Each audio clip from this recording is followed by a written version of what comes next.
call wrist action. Okay, Have next you done that stage. before? As a pastry chef, approximately 3 tablespoons, large or lower, of mayonnaise. You can also use low-fat mayonnaise, of course, but in this case, absolutely straightforward mayonnaise. Now look at this, Nick. Now, can you brush a little bit the salmons, please? Absolutely. Okay. Oh, look at this. Superb.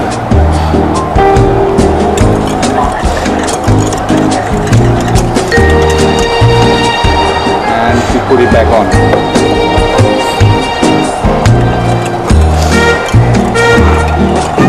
So that looks nice and shiny. That looks nice and shiny.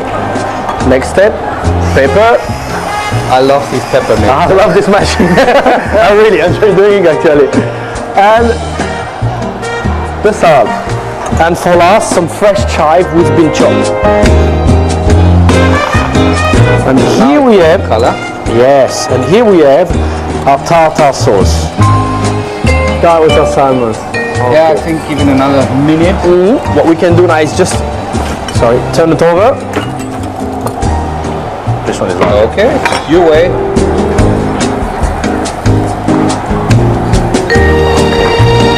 And you have to be very gentle, you don't want to wreck it up. Oops.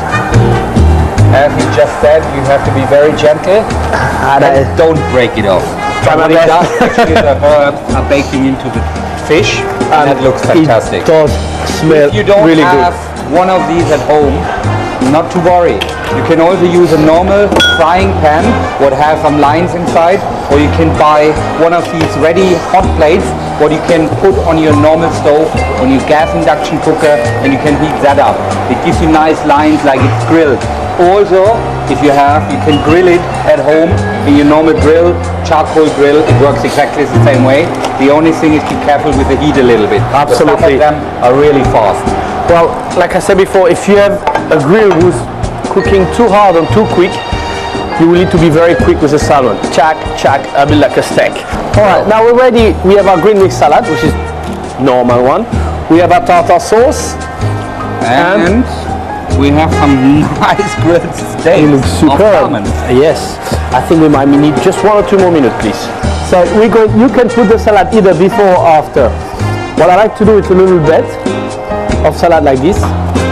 Take a little bit of olive oil and just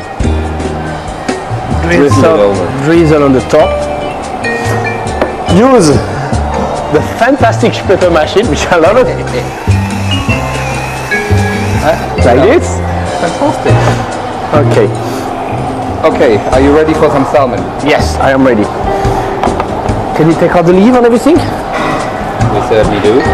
I'm actually removing them. Yeah. You can use them later on for decoration, but you don't have It's to. not eatable.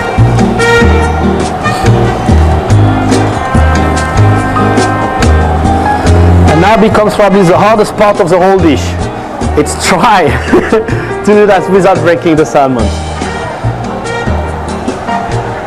And you take one more. One. Yeah, then okay.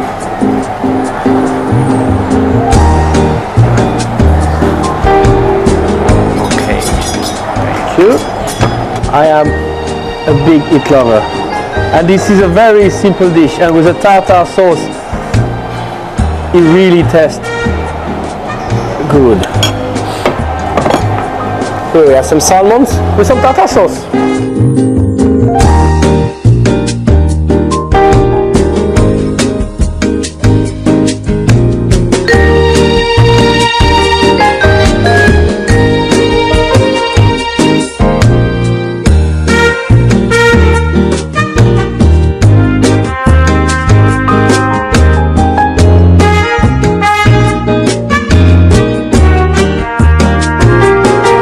Take a break now and be back in a minute, and we show you how to make the dessert, the crème Brûlée, absolutely.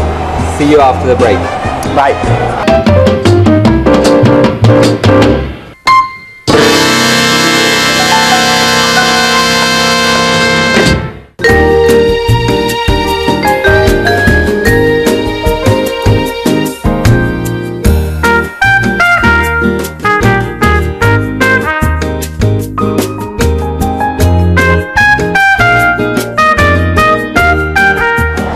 welcome back after the break.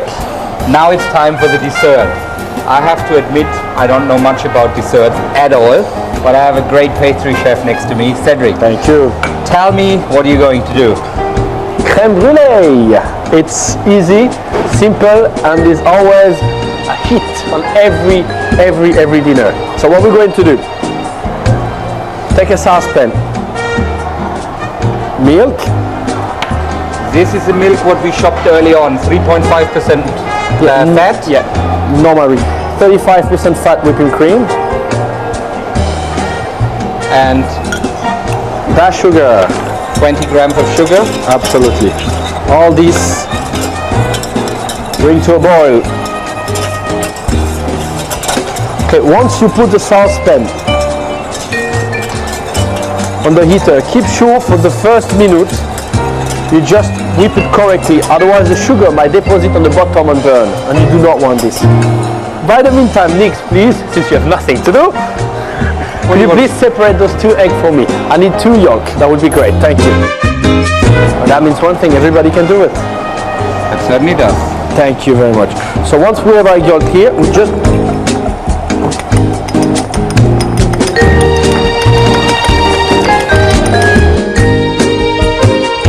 Alright, dishes like this, keep sure they are proven oven proof. You do not want to make your creme caramel and once you put them in the oven they break apart. No, so keep sure they are oven proof. We're going to mix the yolk with the milk mixture. So that sounds nearly too easy. Yes, but a lot of people do one great mistake when they're mixing yolk with milk.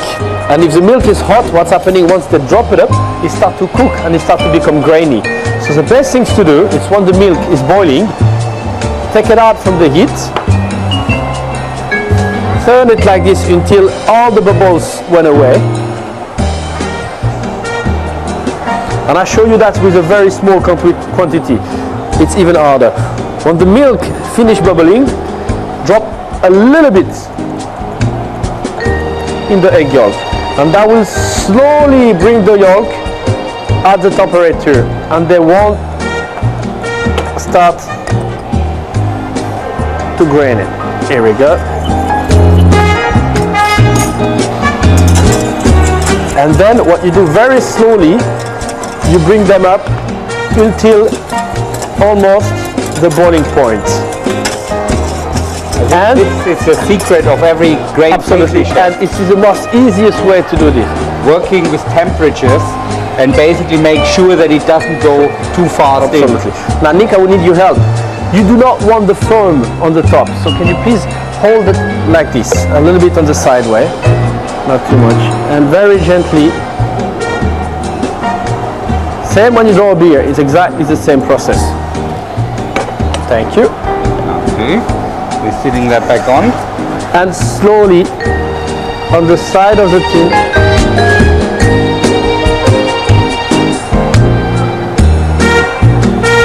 That's it, done. Now you can, of course, if you like, you can change the flavor. You can add some ginger, chopped ginger, which is great. You can add some sultana raisin. You can add some vanilla. You can add some orange peel, anything you like. Take a gastronom plate like this. Pour it in. And we're going to boil this, to bake this on a double boil. Oven, it's 160 for approximately 45 minutes. Put your dish inside. And from the corner, here we go, drop the water, close it up. The magic of television is that we have prepared that for you already. Absolutely. Cedric, would you like to get that? Absolutely. So here's one I've done 2 or 3 hours ago. What I've done, once the creme brulee went baked, I take it out, I leave it for 10 minutes outside, and then I put it in the fridge. In the fridge it will settle and become really hard. So, and now comes my favorite third part. We are playing with fire. You know, having a German and a torch